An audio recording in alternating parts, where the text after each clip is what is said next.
بسم الله الرحمن الرحيم.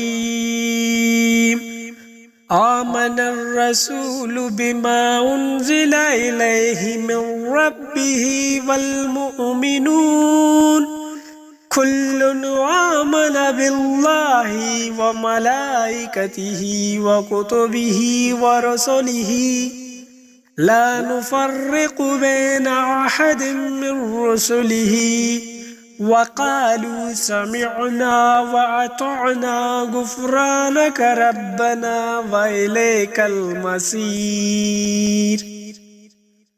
لا يكلف الله نفسا إلا وسعها لها ما كسبت وعليها ما اكتسبت ربنا لا تؤاخذنا إن نسينا أو أخطأنا ربنا ولا تحمل علينا إصرا كما حملته على الذين من قبلنا ربنا ولا تحملنا ما لا طاقة لنا به واعف عنا واغفر لنا وارحمنا أنت مولانا فانصرنا على القوم الكافرين.